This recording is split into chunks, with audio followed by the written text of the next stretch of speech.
Welcome to the channel, guys. My name is Justin. I'm with Hatfield Custom Rods and I'm the owner of Hatfield Custom Rods. So today we're going to talk about attaching and gluing up the reel seat on your custom fishing rod.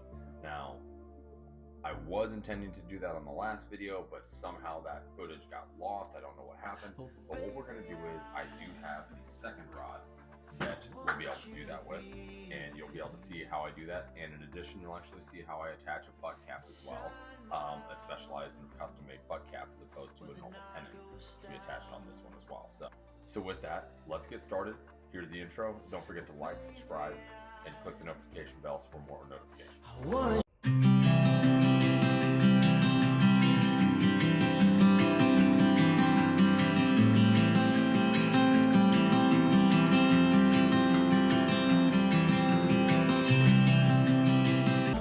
Attaching your reel seat is going to be a very similar process to attaching the handles, but you are going to be doing a couple different things that I'll show you. So to start, you're going to need your glue.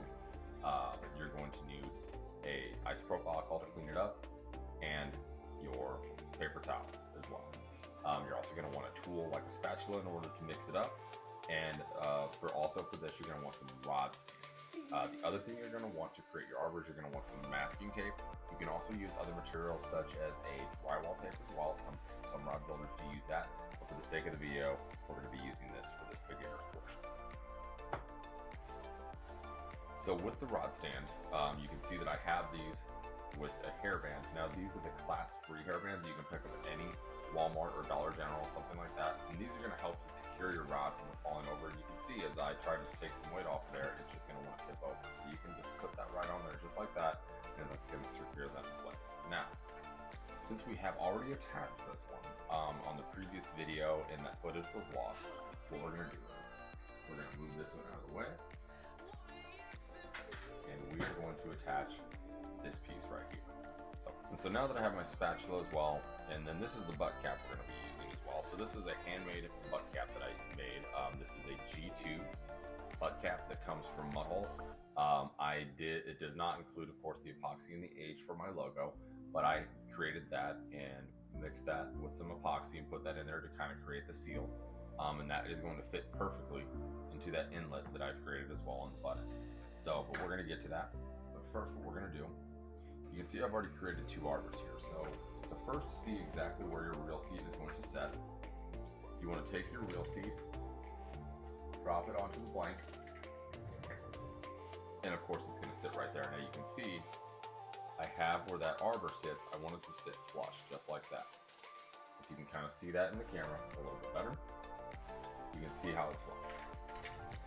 So now, those aren't quite as snug as I would like. You want it to fit snug. You want it, as you slide it on there, it should be a snug fit. You don't want to have to force it, but it should be a snug fit. So I am going to kind of tighten that up a little bit with my tape, and I'll show you how you do that and how you can start an arbor. So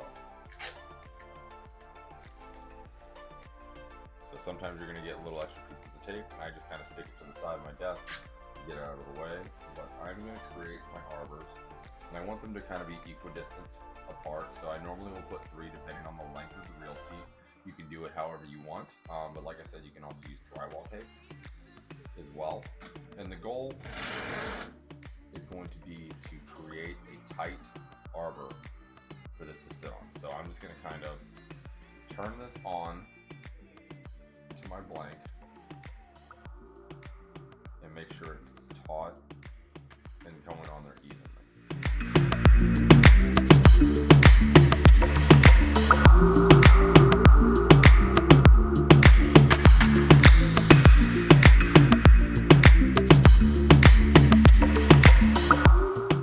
Okay, so let's do a test.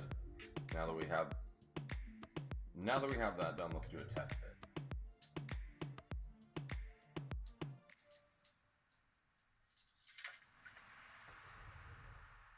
Okay, good and snug, I think, on one spot, but I am going to add a little bit to this tip portion here so that there is just enough there that it creates a nice snug fit.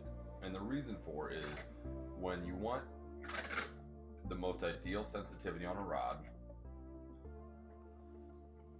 a more snug fit is going to mean a better contact point between all of your blank into your radial seat and then do your hand. Increases the sensitivity of your rod.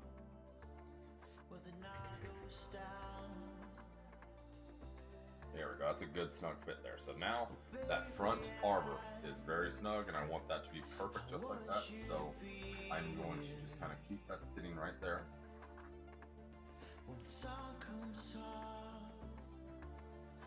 And now I'm going to get a piece of cardboard and mix up my glue. So for this one, since this is not the test, I'm not going to use this Pro Paste today. I'm actually going to show you a different glue that you can use and purchase in the future, and that is going to be the Quick Bond from U4. So now that I have my piece of cardboard that I'm going to use for this, what I'm going to do is I'm going to go ahead and make sure this rod blanket is secure like I said before, and I'm going to use these hair bands just to kind of put that right across there, and that's just going to secure that in place. And you can do that on both ends and really just make sure it doesn't go anywhere. You can spin it just freely, and like I said, you're looking for something that doesn't have the clasp on it. You don't want any clasp on it because you don't want to scratch any finish, scuff any work that you may have done. It's really, really important to make sure there's no metal clasp on these bands. Now, let's go ahead and get our epoxy mixed up.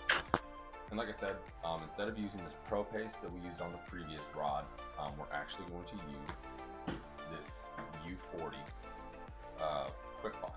This is the one that we're going to use today because this is one of my customers' rods. And I want to use this one because I do believe it is a higher quality product. So that is the preferred glue that I use. So to mix this up, same as any rod glue, you're going to mix a 50-50 ratio.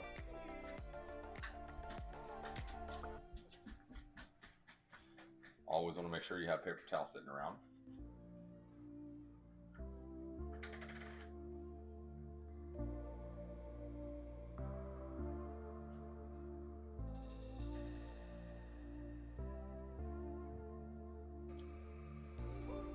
Make sure you put the right lid on as well, or you're not going to get this back off. So now I'm going to go ahead and mix these up and make sure that I get a good consistent color throughout the glue.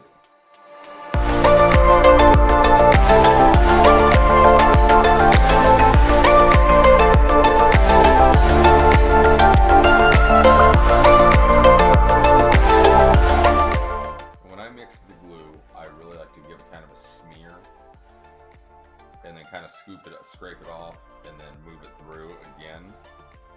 That way it kind of really spreads it and mixes it evenly as best as possible. And I think that's probably pretty good. And now let's go ahead and get ready to put this on the rod. So the first thing we're going to do, obviously, I want to make sure I have my isopropyl alcohol and my paper towels ready because this can get messy very, very quickly. So I don't want to overdo it on this, but I'm just going to kind of evenly spread this as best as possible.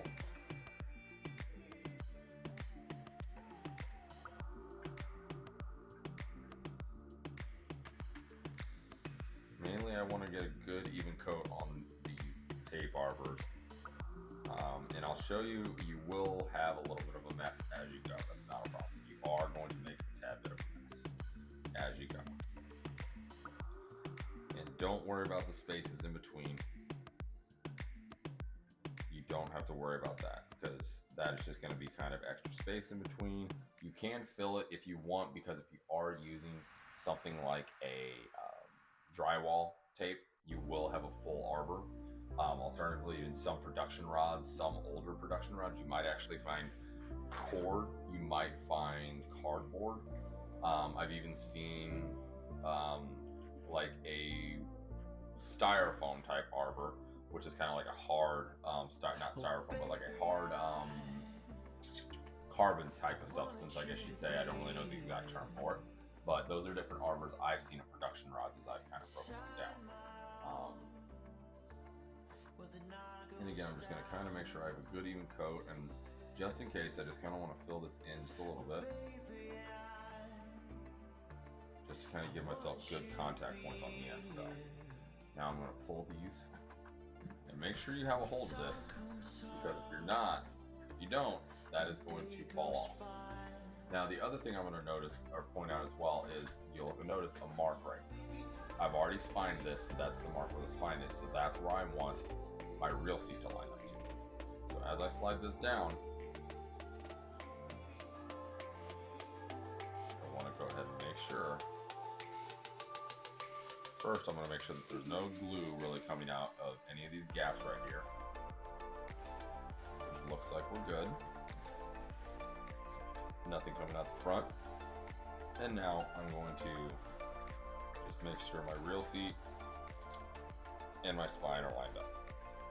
And that's very easy to do because I can just eyeball that very easily, slightly off. And again, I can just eyeball it from the other end. And just because of the lighting I have in my workshop, it is a little easier to go from this angle, looking at the light and looking down at the reel seat. It looks like I am pretty dead on. So perfect. That is how you attach a reel seat. So let's go ahead and attach this butt cap then, which would be the exact same process for attaching a tenon. So the butt cap, like we said, we're going to use what's going to be right here. So for this, I want to make sure I get good coverage around this portion right here, inside of it, and then kind of around this little outside edge there. So, but I'm going to go ahead and fill up this little gap here as best as possible.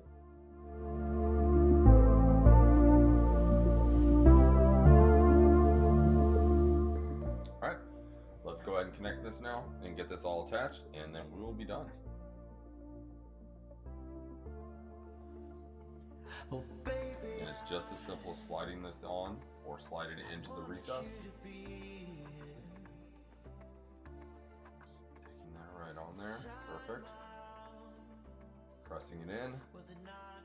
And if you want, if you like mine, it has a design, so I want my design to kind of face upwards towards the rest of the reel. So I'm just going to realign that so that the top of the H is with the top of the rod, so they can be seen. And now I'm just going to get some paper towel with some isopropyl alcohol, and I'm going to make sure to clean up all my extra glue. So.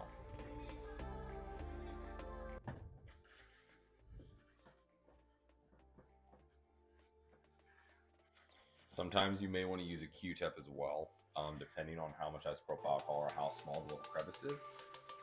Or you can even kind of fold up your paper towel with your isopropyl alcohol on it to get into those little spots. But sometimes a Q-tip will do it a little bit better depending on how you're trying to clean it.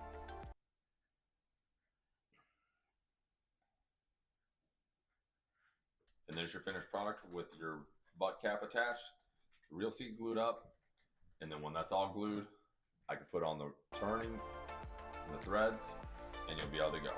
And your rod is ready for the next step. And don't forget, clean up your tools, or you're gonna have a glued mess all over your tools, and then you're gonna have to buy new ones. So always remember to clean up your tools, clean up your workspace. I'm very, very notorious for not cleaning up after myself and leaving my entire workshop a mess, which it happens. So like I just got that into the glue, that's going to get thrown away now. Luckily, I have plenty more. So if you have any questions, please leave a comment down below. If you have any suggestions for any future videos, I'll be more than happy to take those in and get those planned out once I'm done with this rod build. But thank you for being here. Don't forget, like, subscribe, and hit the notification bell. And I'll see you guys later.